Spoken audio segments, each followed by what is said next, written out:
નમસ્કાર બાળ મિત્રો, અમારી કૃષ્ણ એજ્યુકેશન ચેનલમાં આપ સૌનું હાર્દિક સ્વાગત છે. બાળ મિત્રો, આજના વિડીયોમાં આપણે પ્રકરણ નંબર 7 સ્વાધ્યાય 7.1 નો દાખલા નંબર 6 જોઈશું. વિડીયો શરૂ કરતા પહેલા બાળ મિત્રો, જો તમે અમારી ચેનલ ઉપર નવા હોય તો અમારી ચેનલને સબસ્ક્રાઇબ કરવા વિનંતી, બેલ નોટિફિકેશન ઓન કરવા વિનંતી, જેથી કરીને તમને આ પ્રકરણના વિડીયો અને આ પ્રકરણ પછીના વિડીયો પણ સમયાંતરે મળતા રહે. શરૂ કરીએ બાળ મિત્રો આજનો આ વિડીયો. તો દાખલા નંબર 6 ની શું સૂચના છે? એક શહેરમાં કુલ વ્યક્તિઓમાંથી 60% વ્યક્તિઓને ક્રિકેટ, 30% વ્યક્તિઓને ફૂટબોલ અને બાકીની વ્યક્તિઓને બીજી રમતો ગમે છે. જો શહેરમાં કુલ 50 લાખ વ્યક્તિઓ હોય તો પ્રત્યેક રમતમાં કુલ વ્યક્તિઓની સંખ્યા કેટલી હશે? એટલે કે આપણને આ રમત પસંદ કરતા વ્યક્તિઓની ટકાવારી આપી છે, તો એ વ્યક્તિઓની સંખ્યા આપણે શોધવાની છે. તો આપણે જે બાબત આપેલી છે એ પહેલા લખી દઈએ. તો અહીંયા આપણને શું આપીએ? 60% વ્યક્તિઓને ક્રિકેટ, તો અહીં લખીશું ક્રિકેટ પસંદ કરનાર વ્યક્તિઓ, ક્રિકેટમાં 60%, ફૂટબોલમાં 30% અને અન્ય રમત પસંદ કરનાર વ્યક્તિઓની ટકાવારી. તો અન્ય રમત પસંદ કરનાર વ્યક્તિઓની ટકાવારીમાં લખેલ નથી, તો અન્ય વ્યક્તિઓને બીજી રમતો ગમે છે, તો આપણે 100% માંથી આ બાદ કરી દઈએ એટલે અન્ય રમત પસંદ કરનાર વ્યક્તિની ટકાવારી મળી જાય. તો એ આપણે 100% બરોબર 100% ઓછા જે 60% વત્તા 30% ફૂટબોલ, આને બાદ કરી દઈએ અને તેથી કરીને આપણને મળશે 100 માંથી 60 વત્તા 30 એટલે 90. 100 માંથી 90 બાદ કરતા મળશે 10%. 10% લોકોને અન્ય રમત પસંદ કરનાર વ્યક્તિઓ તરીકે આપણે ગણીશું. હવે આપણે સંખ્યા શોધી દઈએ. ત્રિરાશીની રીતનો ઉપયોગ કરીને આપણે આ ગણતરી કરીશું. તો અહીંયા આપણે સૌપ્રથમ ક્રિકેટ પસંદ કરનાર વ્યક્તિઓની સંખ્યા શોધીએ. અહીં લખીએ ક્રિકેટ પસંદ કરનાર વ્યક્તિઓની સંખ્યા આપણે એ શોધી દઈએ. અહીંયા આપણે એક વસ્તુ લખવાની રહી ગઈ કે કુલ 50 લાખ વ્યક્તિ, એટલે 50 લાખ વ્યક્તિ હોય એટલે કુલ કેટલા થઈ ગયા? 100%. અહીંયા આપણે એ બાબત લખી દઈએ કે 50 લાખ બરોબર કેટલા થશે? 100%. 50 લાખ વ્યક્તિઓ કેટલા થઈ જશે? 100%. હવે ક્રિકેટ પસંદ કરનાર વ્યક્તિઓની સંખ્યા શોધવી છે. આપણે સંખ્યા આ બાજુ રાખીશું અને ટકા આ બાજુ. ચલો, 100% એ 50 લાખ થાય છે. 100% એ 50 લાખ, બરોબર.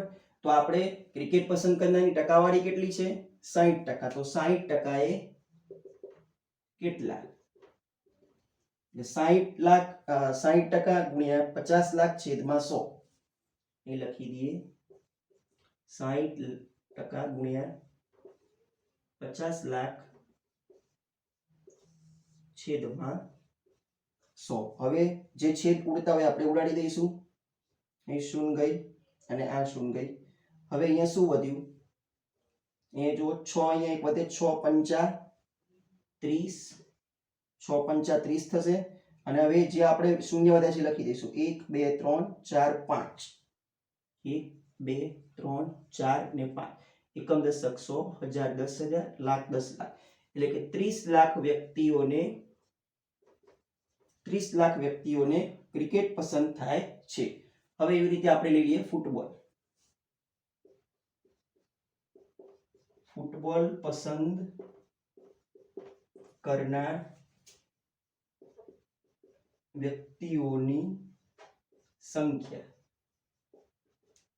તો હવે આ બાજુ આપણે સંખ્યા લખી દઈશું અને આ બાજુ ટકાવારી.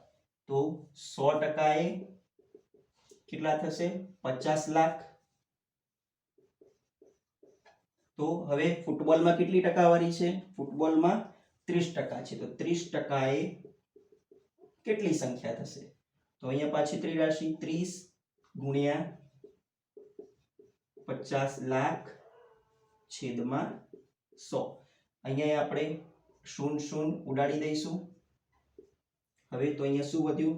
3 પંચા 15. અહીંયા આપણે જે આંકડા જે છે એ આપણે છેલ્લે આગળ આવી જાય છે એટલે એનો ગુણાકાર કરી દઈએ. જો વચ્ચે હતો તો એનો ગુણાકાર ના થાય, પરંતુ શૂન્ય ઉડાડ્યા બાદ અહીંયા જો એક જ આંકડો વધે છે એટલે એનો સીધો આપણે અહીંયા આંકડા જોડે ગુણાકાર કરતા અને પાછળ શૂન્ય જ છે એટલે એને આપણે વધેલી શૂન્ય પાછળ લખી દઈશું છેદ ઉડાડ્યા બાદની. તો 3 પંચા 15 અને પછી આ શૂન્ય વધી 1 2 3 4 5 એટલે કે જોયું છે 15 લાખ વ્યક્તિઓને ફૂટબોલ પસંદ થાય છે. હવે અન્ય રમત પસંદ કરનાર વ્યક્તિઓની સંખ્યા આપણે શોધી દઈએ. અન્ય રમત પસંદ કરનાર વ્યક્તિઓની સંખ્યા આપણે શોધવી શું છે? સંખ્યા. આપણે આ બાજુ સંખ્યા રાખીશું અને આ બાજુ ટકા. ફરીથી 100% એ 50 લાખ થાય છે, કારણ કે આપણે શોધવી છે સંખ્યા એટલે આપણે એને જમણી બાજુ રાખીએ. તો આપણને જે શું આપે છે? અન્ય રમત પસંદ કરનાર કેટલા છે? 10%. તો 10% એ કેટલું? તો 10% એ કેટલી થશે? હવે આપણે ત્રિરાશિથી ત્રીજી અને બીજી રાશિ ઉપર ને પહેલી રાશિ નીચે. 10 ગુણ્યા 50 લાખ છેદમાં 100. અહીંયા શું ઉડાડી દો? વધ્યું શું? 1 પંચું 5 અને હવે 1 2 3 4 અને 5 5 શૂન્ય. એકમ દશક 100 1000 10,000 અને લાખ એટલે કે 5 લાખ વ્યક્તિઓને અન્ય રમત પસંદ છે. એટલે 100% આપણે થઈ ગયું. આપણે આના ઉપરથી પણ કીધું 15 લાખ વત્તા 5 લાખ એટલે કેટલી થઈ? 20 લાખ થઈ. 20 લાખ વત્તા 30 લાખ એટલે કેટલું થયું? 50 લાખ થઈ ગયું. જે 50 લાખ છે 100% આપણને મળી જાય છે. એટલે કે આપણે જે રીતથી દાખલો ગણ્યો છે એ એકદમ સાચો છે. તો આવી જ રીતે આ પ્રકારના દાખલા અને અન્ય પ્રકારના દાખલા જોવા માટે અમારી ચેનલને સબસ્ક્રાઇબ કરતા રહો.